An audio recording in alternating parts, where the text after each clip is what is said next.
Bom dia, meus amigos e minhas amigas do maior complexo de emissoras de rádios do país. Depois da Thaís e da turma do Gente, nós estamos chegando aqui com você para ficarmos até meio-dia, quando o Neto assume o microfone da Rádio Bandeirantes, depois o Joel vem na sequência. Olha,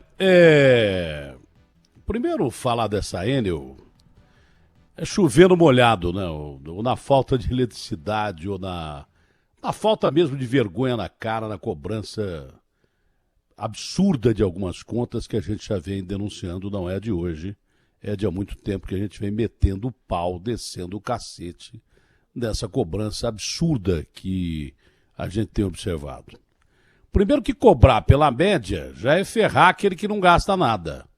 Cobrar pela média é beneficiar o sujeito que, na realidade, gasta muito do outro lado, na outra ponta. Cobrar pela média, no meio de uma pandemia, é você expor quem quase não usa energia porque não tem dinheiro nem para comer e está economizando energia, e você favorece o outro lado da questão do cara que se esbalda com energia, que é o de sempre. Porque em pandemia, quem se ferra mais? Claro, evidente, quem se ferra mais é o pobre, porque não é só na pandemia que o pobre se ferra mais, é na vida que o pobre se ferra mais. Então, esse absurdo da Enel, que é uma empresa que servia muito mal Goiás e de repente foi transferida, caiu, não sei de onde, quem trouxe. É sempre importante perguntar quem é que colocou o secretário tal na função tal, quem é que trouxe essa Enel para São Paulo. Isso aí servia muito mal lá a Goiás. O estado de Goiás era muito mal servido por essa companhia de eletricidade, onde pairam várias dúvidas da atuação dela naquele estado. Veio de lá também, de Goiás, o secretário Baldi, não foi? Quem é que trouxe essa Enel para São Paulo? Tiraram a Eletropaulo, que era uma porcaria, né? E ao invés de botar Eletrozé, Eletrojoão, trouxeram uma de nome Enel, vamos dizer, Eletroenio. Tiraram o Paulo para botar o Enio. Ficou pior a situação. Ficou pior. E o Estado de São Paulo não pode se permitir, não é, contratar uma empresa que, de repente, não respeita o usuário, que, de repente, estava tomando medidas arbitrárias contra o cidadão que gasta energia elétrica R$80 e num mês paga R$300, R$400. O que é isso? O que é isso? Isso é um roubo de eletricidade à mão desarmada. Isso é pior que o gato que o cara que não tem condição de pagar energia faz nas comunidades porque é pobre e não tem condição de pagar energia. É correto o gato? Não, não é correto. Mas pior é o gato dado pela própria companhia de eletricidade. Isso é um absurdo. Essa Enel, ela ultrapassa todos os limites do ponderável. Eu tenho certeza que o governador de São Paulo vai colocá-la no seu devido lugar, porque se não colocar, temos eleição municipal logo aí à frente. Depois temos eleição em 2022. Ninguém aguenta mais ser esbulhado pelo poder público, ser roubado pelo poder público. Não dá. Você coloca lá uma companhia de energia que não aceita conversar com você, que não aceita rever conta, que não aceita porcaria nenhuma, numa via só. Numa via só. Numa mão só. Aí precisa o PROCON com o CAPES ameaçar de dar multa e, enfim, né? A base do fórceps tentar resolver a questão da energia. Quantas pessoas nesse momento que estão me ouvindo que não foram esbulhadas da conta de energia elétrica? Eu apresentei isso no Brasil, gente, lá no meio da pandemia, não sei se meio, nem lembro mais quando foi o começo, meio e fim, porque nós fizemos tudo errado aqui no Brasil. Fizemos completamente errado no Brasil.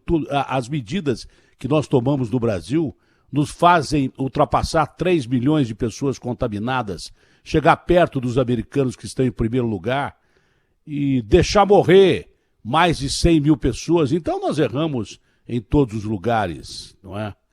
E agora estão falando que nós estamos chegando perto da imunidade de rebanho. Eu li até um artigo muito bem escrito na capa do UOL, muito bem desenhado na capa do UOL, respeito até a senhora que escreveu, baseada em dados científicos, mas eu queria lembrar que ninguém entende muito bem desse vírus ainda até agora. Então, falar-se imunidade de rebanho com o coronavírus é diferente de você falar de imunidade de rebanho da gripe espanhola, que matou 40 milhões de pessoas, porque o vírus, normalmente de gripe, age da seguinte forma: durante o inverno, ele ataca mais pessoas, é uma gripe. Depois ele vai embora, como todas as gripes se comportaram, todas as gripes, inclusive, que são provocadas pelos tipos de coronavírus. Essa é uma cepa em mutação do coronavírus. Só que lá na Europa, os caras estão em pleno verão e está voltando o coronavírus. Significa que não é nem segunda onda. Não é nem segunda onda. Porque no verão, teoricamente, esse vírus deveria desaparecer e voltar no inverno europeu, durante o inverno europeu. E ele não se comporta dessa forma. E nem se sabe qual seria a imunidade de rebanho necessária para parar esse vírus. Acho muito prematuro, foi citado inclusive no artigo, bem citado, foi a coisa que eu, aliás, mais gostei, para tomar cuidado com esse negócio de imunidade de rebanho. Imunidade de rebanho significa cada vez mais pessoas em contato com o vírus e que, por isso, o vírus perde a força e acaba matando menos, apesar de contaminar. Bom, primeiro que admitir que a gente está perto de imunidade de rebanho, e não está, provavelmente não está, porque a gente não sabe qual é o percentual ainda que esse vírus pode ser considerado quase que inócuo, ou quase que inofensivo, ou ainda deixando sequelas, mas matando menos. A gente não sabe, os europeus não sabem, os marcianos não sabem, não é? Ninguém sabe direito como age esse vírus. Se você ficar falando em imunidade de rebanho, você vai fazer com que as pessoas não usem máscara, não lavem as mãos, não tenham o distanciamento social necessário e que o Estado faça mais ou menos o que fez a Suécia. Aliás, fez quase que isso. O Brasil fez quase que isso. Errou em tudo. E onde tentou acertar, errou porque fez carnaval. Não adianta você prender todo mundo depois de soltar mais de milhões de pessoas na rua. Isso é uma burrice que não tem tamanho.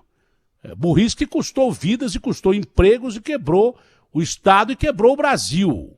Esse é o grande detalhe, entendeu? O que a Suécia fez? Não fez nada. Não adotou medida nenhuma de contenção de nada.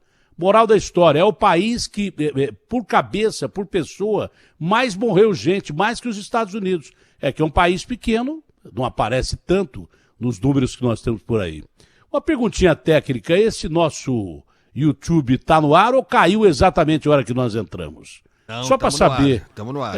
Porque eu não estou vendo imagem nenhuma aqui, então não sei se é a imunidade de rebanho que atacou o computador aqui também, se é o vírus que atacou o computador, se morreu o computador. Sei lá por que não está no ar esse negócio aqui, estou preocupado porque eu não estou vendo a imagem. É só reclamar que vão atrás da imagem. Então o negócio é o seguinte, velho, admitir imunidade de rebanho significa que nós fizemos quase que como a Suécia. Nada. Porque fazer nada com um vírus como esse é quase que fazer tudo errado como nós fizemos. É a mesma proporção. E a Suécia matou 4 vezes mais que todos os países escandinavos e a quebra da economia foi quase que parecida com a de cada país escandinavo. Significa que os suecos erraram pra caramba. E nós aqui continuamos a errar pra caramba. Agora estão querendo votar equipamento de proteção dentro dos ônibus. Eu não entendi muito bem isso e vou querer tomar pé da situação. Que equipamento de proteção que você vai usar dentro do ônibus? Qual? Aquelas máscaras de plástico? O cara vai ter que se paramentar como se paramenta o sujeito para ir numa cirurgia. Como? O povo não tem dinheiro nem para comer. Onde é que vai comprar máscara de plástico? Não sei o que é que estão querendo. O que tinha que fazer era fazer o transporte coletivo, tomar vergonha na cara e não andar com ônibus, trens, metrôs lotados. Mas nós temos peito para fazer isso. Saber se nós temos peito para fazer isso.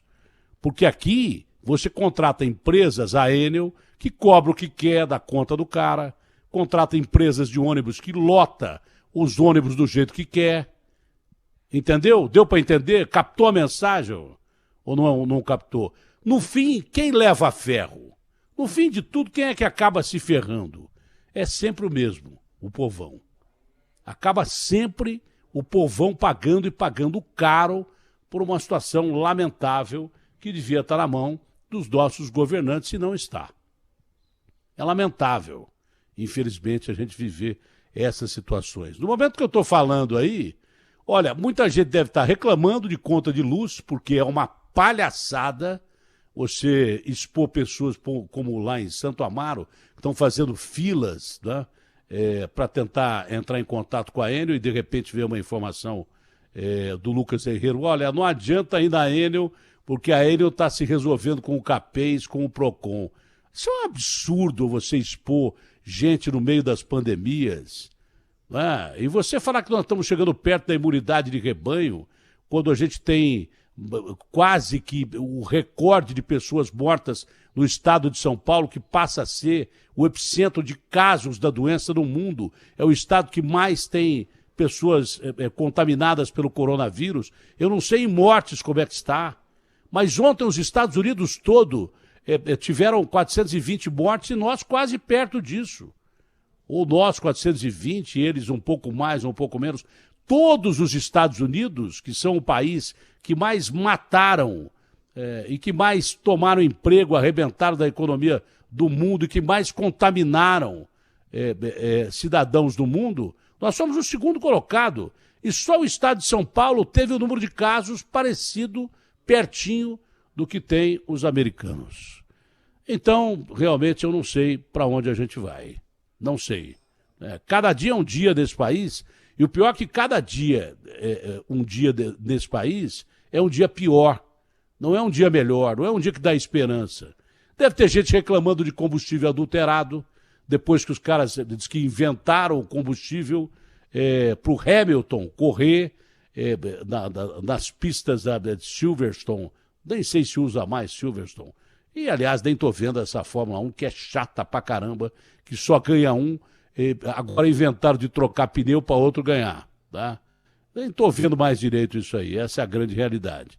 Agora, o que adianta você botar um combustível melhor no seu carro? Ah, eu vou lá botar um combustível melhor no meu carro e vou pagar. Mas você vai pagar só 1,5% a mais. Pô, pagar 1,5% a mais?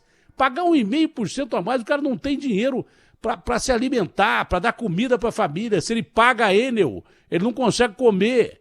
E se ele não paga, os caras vão lá e cortam a luz. E só depois de muita discussão, os caras estão pensando em entrar em acordo e rever caso por caso, num descaso total para com o consumidor. Entendeu? Deixaram até agora, na base da porrada do PROCON em cima, para resolver o caso de conta por conta, quando poderiam ter usado o bom senso e, no meio de uma pandemia, ao invés de ganhar dinheiro na base da cadeira elétrica, executando o consumidor. Só agora esses caras estão pensando em rever acordos particulares e tal, caso por caso. Isso é uma vergonha. Isso é inadmissível. Isso é brutal. Sabe? Não dá para engolir esse tipo de coisa.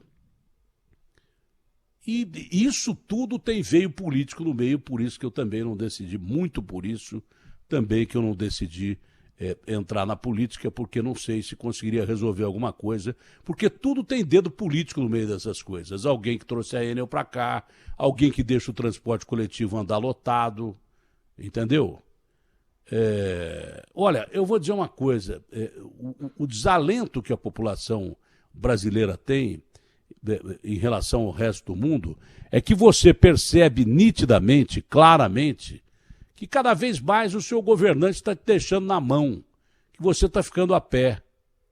Ah, mas Datena, por que no meio dessa pandemia, então, nós, um país pobre, com muita gente morrendo de fome aqui, vamos ajudar o Líbano? Aí eu cito o Zezé de Camargo, que conversando comigo outro dia, lembrou de uma frase que é antiquíssima, mas lembrou de uma frase legal, o Zezé, que eu acho um gênio, que ninguém é tão pobre para ajudar alguém, nem ninguém é tão rico para ser ajudado. Então, acho que é uma boa iniciativa ajudar os nossos irmãos libaneses, mesmo porque a gente pode precisar de ajuda sempre, não é? Cada um de nós.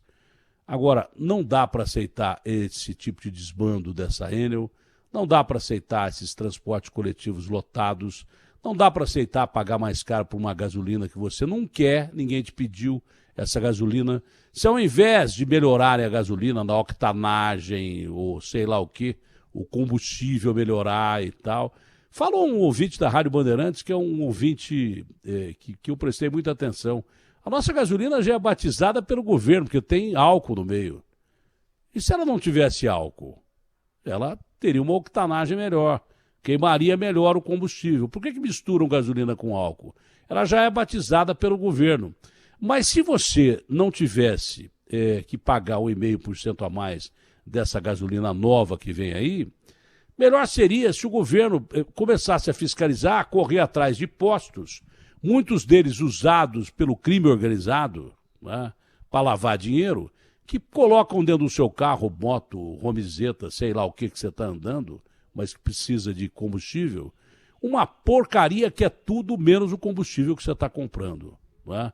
Porque, claro, que o cara que está usando o posto para lavar dinheiro não vai te vender um combustível de qualidade. Se é crime, ele quer que você se ferre. Estoura o motor do seu carro, você vai pagar 7 mil, 15 mil, até quase 30 mil, nem vale a pena você mexer no carro, porque o carro foi estourado com o combustível batizado.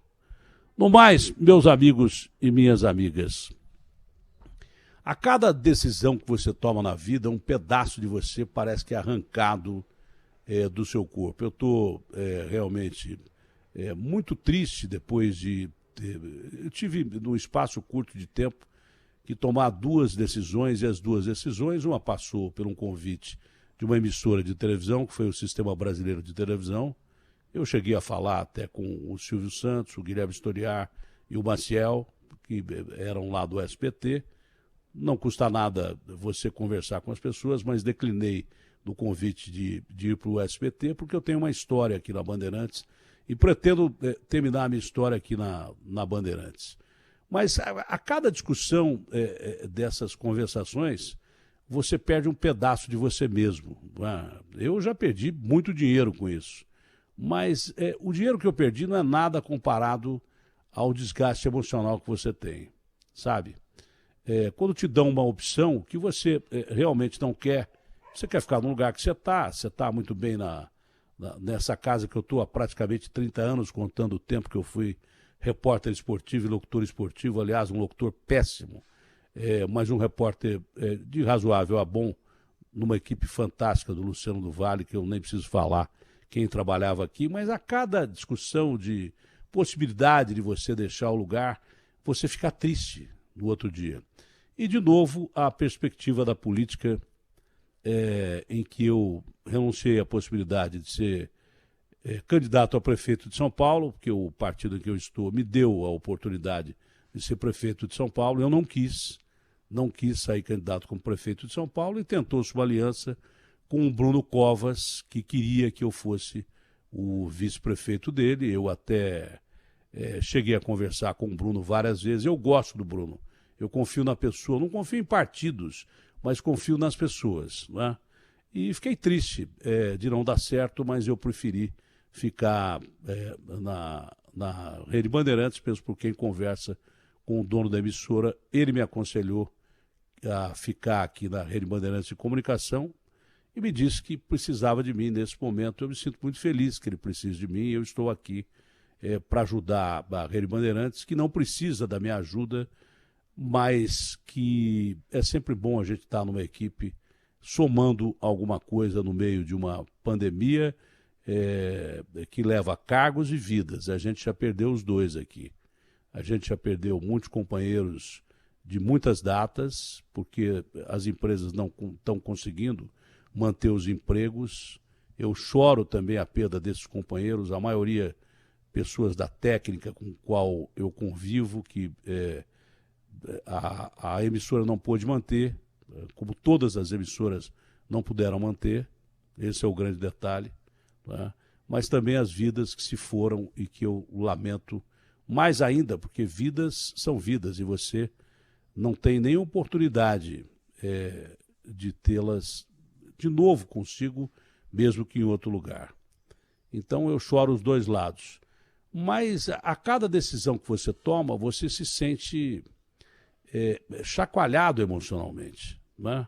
Feliz por estar onde eu estou, feliz porque as pessoas te procuram, continuam achando que você é importante e por isso te procuram, mas são decisões, e decisões elas mexem quimicamente com o corpo, mexem emocionalmente com o corpo. Eu sempre, de uns tempos a essa parte, almejei entrar na política, mas quando chega da hora H, por um motivo ou por outro, eu infelizmente não tenho tomado o caminho que eu gostaria de tomar. O dia que eu tomar esse caminho, é aquilo que eu já falei, eu cometi um erro dessa vez, eu tenho que deixar o trabalho que eu estou, mas eu acho que o trabalho que eu estou precisa de mim realmente. Eu estou aqui há quase 30 anos e nesses 30 anos o meu trabalho acho que é mais importante hoje do que há 30 anos atrás, onde eu era um repórter começando e hoje eu sou um jornalista importante para a empresa, tanto que na média, nos últimos 20 anos que eu estou aqui, o meu programa é o programa que tem mais audiência na TV e que ajuda a manter empregos pra caramba. Ah, você ganha bem? Claro que eu ganho bem. Mas é claro que quem está me contratando ganha mais em cima de mim e mantém mais empregos. Senão, não iria pedir para eu ficar. Né? Além do afetivo que quase nos torna família. Família é família, não há o que discutir. Mas o que eu sinto por algumas pessoas que fazem parte do comando dessa emissora é muito próximo do que eu sinto em relação aos meus familiares, porque essas pessoas me ajudaram nos momentos mais difíceis e eu não poderia deixar de ajudá-los nos momentos mais difíceis também, como eu sempre fiz. Você está legal, Datenão, pela decisão que você tomou? Não, não estou completamente legal, porque, eu repito, cada decisão leva um pouco de você. O importante que o que fica é o carinho que eu tenho pelos amigos onde eu trabalho e pelo veículo que eu trabalho. E como dizia o meu querido amigo Boechat, mais uma vida que se foi. Durante o tempo que eu aqui estou, vi vários companheiros partirem, por um motivo ou por outro, agora no meio dessa pandemia, claro que mais por causa dessa pandemia, mas como dizia o meu amado e querido amigo Boechat, o maior jornalista que aqui esteve ao lado do Fernando Mitre, toca o barco. RB fechada com você.